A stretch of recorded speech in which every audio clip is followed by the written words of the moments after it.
So here we are in Aberystwyth in the station, and I've come across somebody I've known for years, John Lewis, who was born and bred in Mid Wales and now lives outside London. And I just wondered what your thoughts are, John, about the situation in Wales, looking inwards. Looking inwards, well, I've been looking in for a very long time. I've been in London for over 60 years, but living in the southeast of England, for example, Wales doesn't come into any conversation.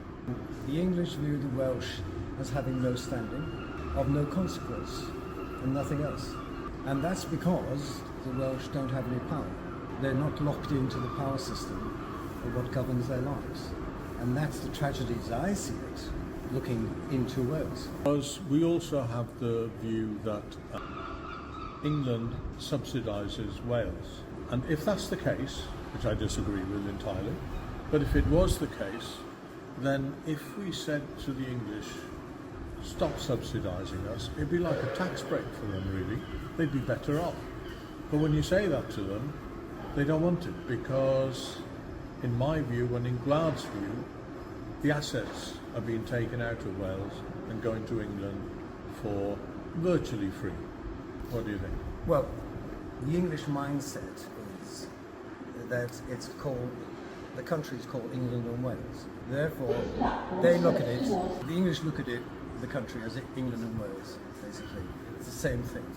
They can't imagine why is it that anything would want to depart. Giving it up is not an option.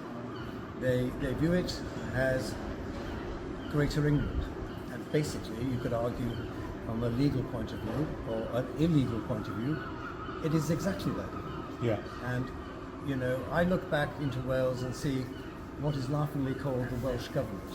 That's not a government in my view.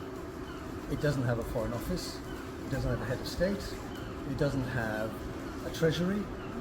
It's, to my mind, it looks as if it's designed on a council. But they try to sell that to the people of Wales, and they think that they actually got power. You're still not in power, because it's devolved. Yeah. And they can end that by one phone call, as I say. Of course. There's the England and Wales bit, and then there's Scotland. I mean, people forget that Scotland was a contract. Yes. And Wales was an occupation, and it's still an occupation as such, and therefore it has been annexed. And if I remember rightly, United Nations have made a comment about the annexation. The United Nations is very clear on the matter. The United Nations Charter says that everybody has the right, every person on this earth has the right to be a free people. And also, they have documentation on annexation, they have documentation on occupation. And you know, the most popular one they look at, basically, is Palestine. And Palestine have told them that they are occupied and they are basically operate from the outside. There's a debate to be had whether that's true or not. But in Wales, there's no argument about it. The power rests in England, and that is what's going to shape your life, the life of your children and your grandchildren. Now, you know, my view is that basically the Welsh have got to get off their knees, stand up straight, and take hold of their future. And until they think in that way, they are going to be, dare I borrow a phrase used recently by a politician, they're going to be losers. Simple as that. And do you think that Gwlad has something to offer in that direction? What you've told me about Gwlad, to me, is the fact it is very clear as to what he wants to do. The other parties that you've got in Wales simply want to run the administration. Mm-hmm. They want to play the game. Yeah. And that means they are agreeing to the current status of Wales. Yeah. They're agreeing to the fact that Wales has 32 MPs it sends to the powerhouse of the House of Commons. Yeah. And they're facing the number of English MPs, which is 543. 543. 543, which means to say 32 against 543. It's not the odds that are going to give you success. Anybody who's got two grey cells between their ears would not accept those oaths. I think that's a win-win for England. It's built in. It's built in, yeah. I've met some of them, would never get that salary level if they were not there. It's a good life and good luck to them. I'm all for people making money. But the thing is that they are embedded. You know, the collaboration starts when they take the oath to the English king. You're telling me that the other parties have a vested interest in keeping things as they are? Total. I mean, they are simply going to go there. Most of those people, when I've met some of them, would never get that salary level if they were not there.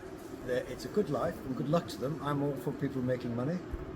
But the thing is that they are embedded. You know, the collaboration starts when they take the oath to the English king. Starts there. And then they become part of the system. I mean, if Gwlad has a clear view and a clear vision, etc., and I don't think, knowing you over the years, you're not up for sale. You've done things around the world, you've run a business, therefore you know what is important to keep focused. Glad's view has been all along that this isn't the Welsh government, this is a room at the end of a corridor in Westminster. So it's an England government in Wales, not of Wales, but in Wales, and that corridor is the M4. And the civil service, they actually answer to somebody in London. And that's the big thing. We can have the frills and the trimmings of changing of leaders or party, but it's the civil service that, as we know, that run countries. And the other thing is, a lot of people are saying, well, we couldn't on our own, and etc., etc. There are 197 countries. How do they do it? Well, I lived for a time in Singapore. What is it, the size of Gower Peninsula? And that is totally successful. You can't live in a more successful country than Singapore. If those people have the same attitude as the Welsh have, they would be nowhere. But again, the Welsh have been conditioned over the years to think like that. You know, they don't have the confidence. They basically, when people say that we don't have the confidence, we can't do that. What's going on in their mind? I tell you what's going on in their mind. Deep down, their psyche is telling them that the English are superior to us, and we are not as good as the English. That's what's basically starting that train of thought. And it's something that's been implanted in Wales for decades and maybe over centuries. You said train of thought, and you may have spotted that we're at the train station, which is very appropriate. And you're on your way back now to sunny England. Yep. And I hope you have a good time and form a Welsh chapter or an England chapter of Gwlad outside London. Get them worried. Yeah.